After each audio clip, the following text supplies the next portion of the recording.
I am the knave, Arlecchino, fourth of the Fatui Harbingers. The children of the House of the Hearth call me Father.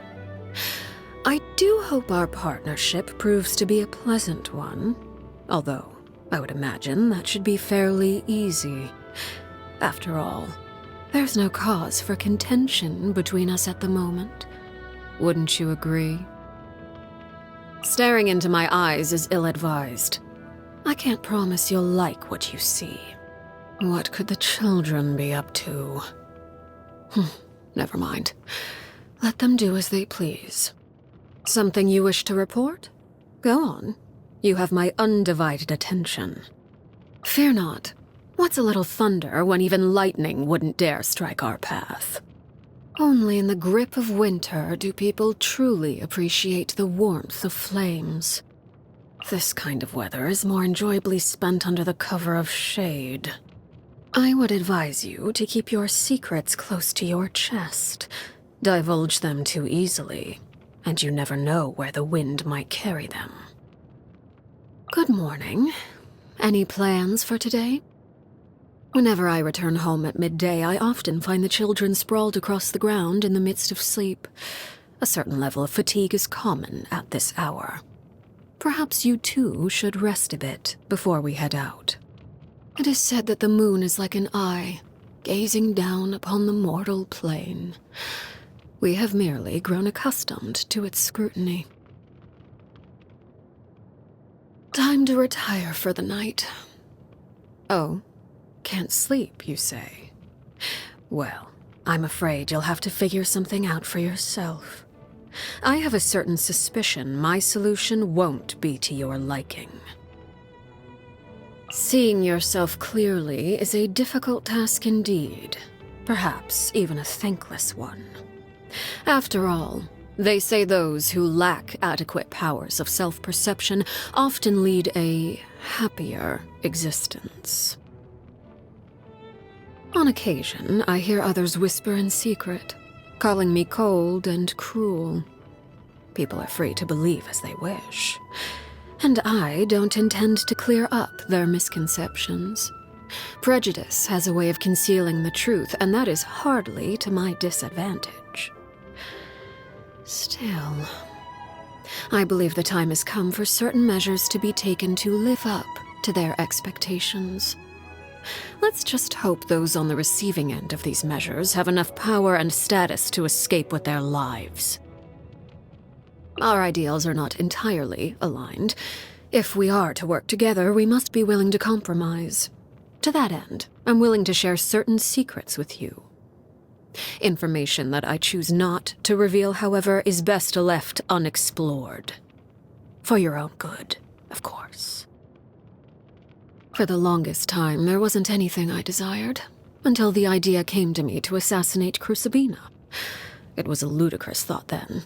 She was a harbinger, famed and experienced, and nearly everything I knew about fighting was taught by her hand. However, it appears you need only desire something with sufficient intensity and the gods will answer. In the end, I gained a vision. And after making certain sacrifices, I mastered this power.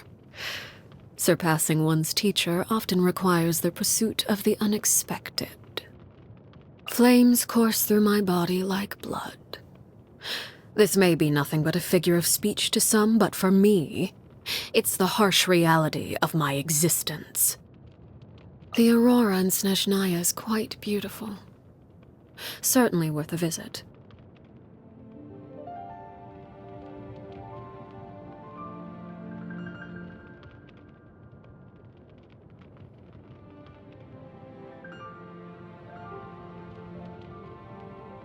I once had a pet spider named Bambi. Raising spiders is quite fascinating. They cannot be domesticated like cats or dogs. Any affection bestowed upon them will not be returned, and they require little investment in terms of care. It's the kind of relationship that suits me perfectly.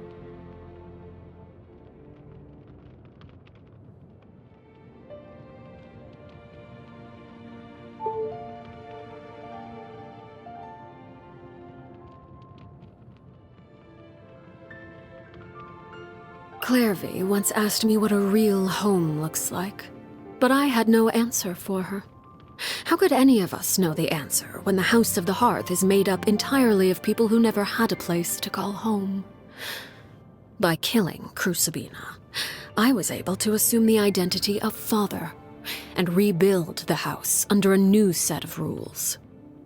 Still, I'm well aware that even with these efforts, the house is far from that ideal. As for what a real home truly looks like, I suppose that question is best put to the side for now. Perhaps one day, Lynnie will be able to give me a new answer. Lynette's uniquely calm personality is also her strength, and I believe she is more than clever enough to recognize that. She's an irreplaceable part of that little team of 3, and I would imagine that role brings her much joy. As her father, my duty is merely to give her the space to put those talents to good use. Fremine has a complex mind and often hides his emotions. He blames himself for things that aren't his doing and allows them to eat away at his conscience. I would imagine the other children might find it difficult to understand his manner of thinking. But you seem to share a similar delicate sensibility. Perhaps you two would make good friends. Monsieur Nervalette intentionally maintains a certain distance in professional and private settings. Many say this makes him cold and unfeeling, but I believe the truth is just the opposite. In order for all beings to be treated equally under the law, a certain level of emotional distance is expected. Maintaining that kind of indifference is, in itself, a demonstration of kindness. I asked Lynnie to deliver an assortment of cakes for her theater troupe to enjoy during tea time.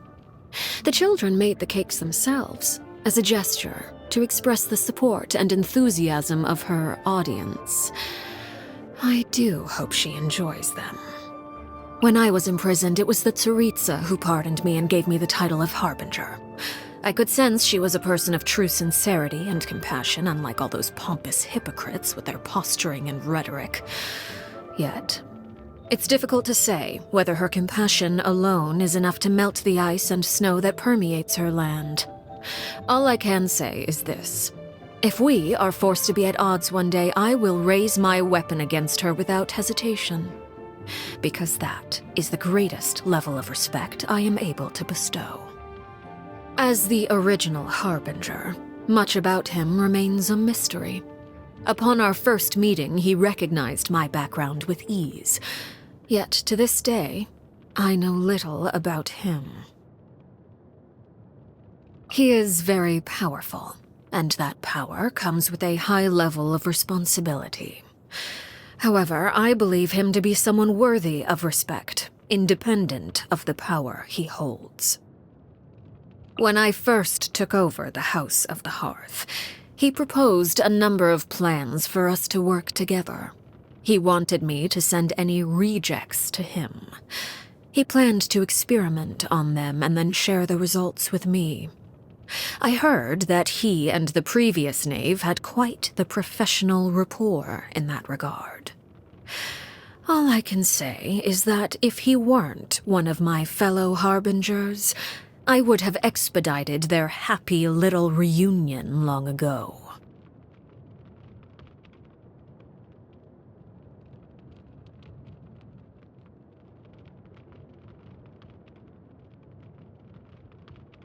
She is a very special harbinger. Pose her a question, and the answer you receive will be entirely unpredictable, if she sees fit to give a proper answer at all. Regardless, any answer you do receive is sure to be an interesting one. The rooster holds little love for me, and the feeling is mutual. He is an acceptable mare, I suppose. Perhaps even an exceptional one. He has an uncanny ability to make great gains at a small price, which has earned him substantial acclaim throughout his political circles. However small the price may be, if it continues to come at the expense of my organization, sooner or later...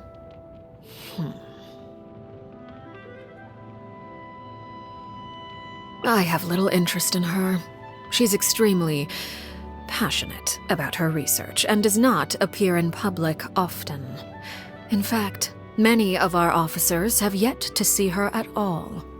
Compared to, let's say, someone who would go so far as to create segments of themselves to better wander across the land, I suppose you could say she is at the other end of the extreme.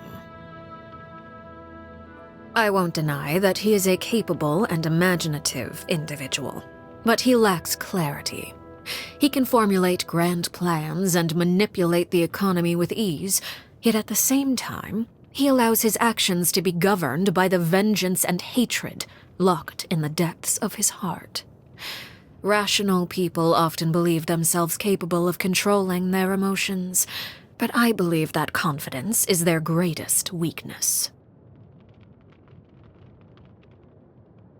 She and Piero were the first harbingers I became acquainted with.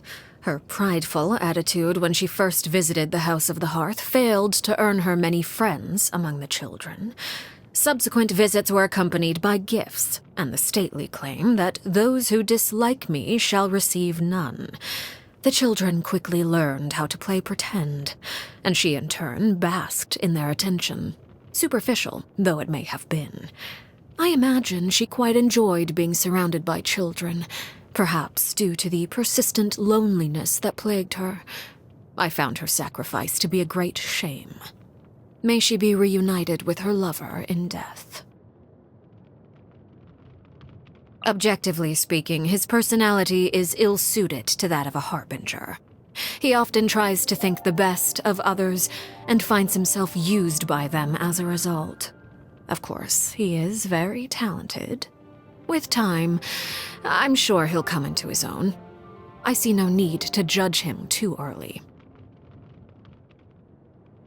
You wish to know more about me? Why, of course. Our relationship is one of mutual trust. There's little need to keep things hidden. I would only inquire as to whether you're truly prepared for what you might learn. Secrets can be sharper than a knife. Innocent curiosity can lead to dangerous places.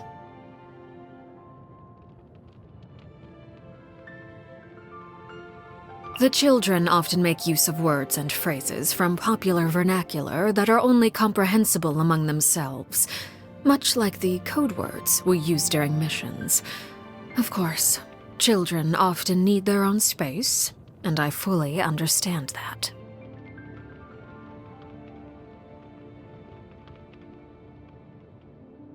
On occasion, we hold barbecue dinners at the house, and the children prepare the ingredients themselves.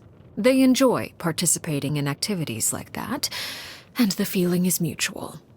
After all, it's always possible certain familiar faces will be missing from the crowd the next time a similar event rolls around. I dislike complex seasonings. They dull one's sense of smell and taste. Allowing the ingredients to maintain their original flavor is also a way to respect their integrity.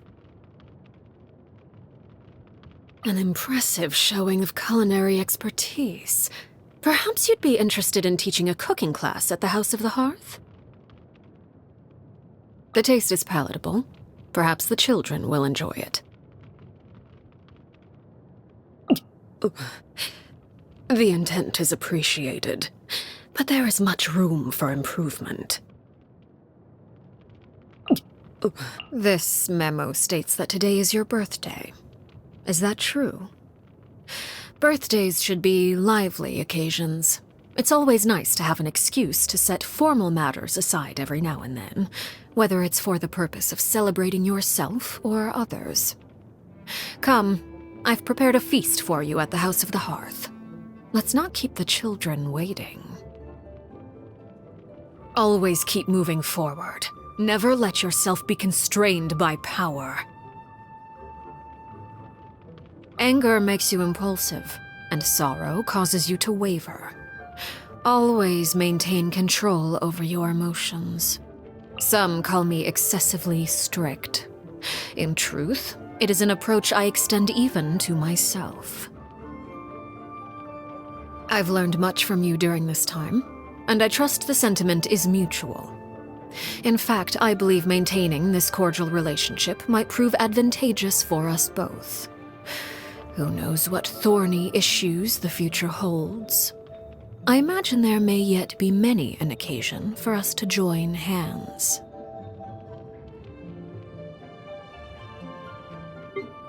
Transfixed! Overruled! Laid bare! This is where you fall. Witness my rise! Everlasting as the moon! What greater pleasure is there than the unexpected? An impressive bounty. Something with which to commemorate this occasion. Commendable. My turn. Wanted my full attention, did you? Step back. New strategy. The hearth is now extinguished.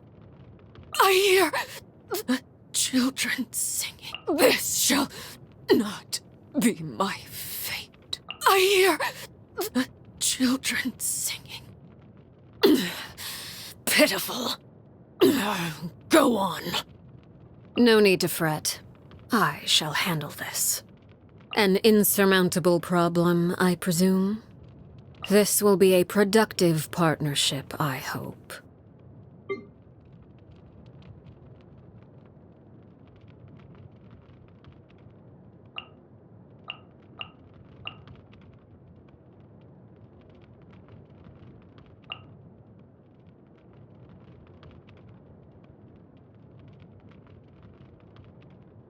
The moment you wield a blade, you realize that different lives carry different weights. Some people have an air of renown and distinction, yet grovel and plead for their lives when faced with death.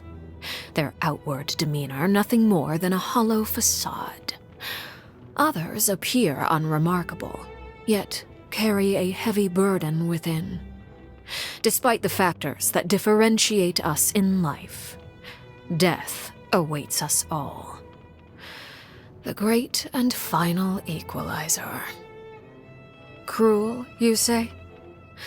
I merely state the truth. My Snezheviches and Snezhevnas, those with the courage to walk through shadow, even when the world gets dark, and the conviction to embrace the heat, even at the risk of getting burned. I will do my utmost to teach them how to navigate life. The House of the Hearth begs favors from no one. Like a spider, we hunt for what we want.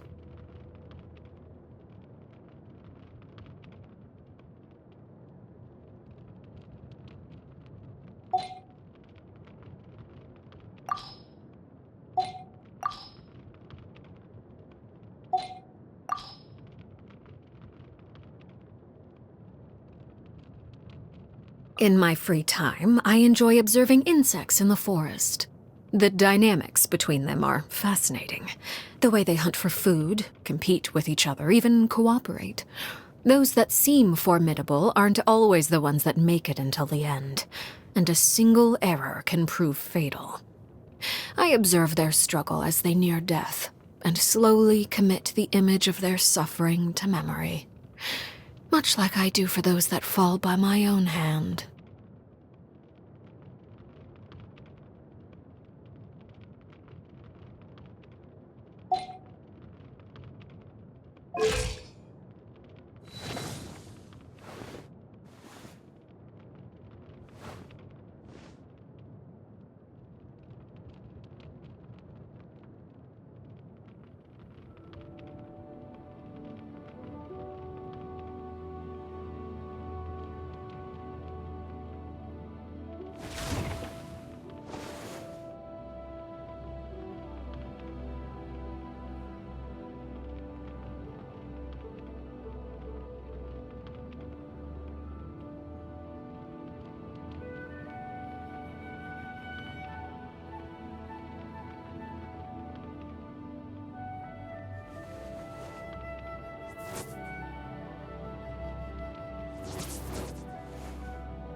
Have my undivided attention.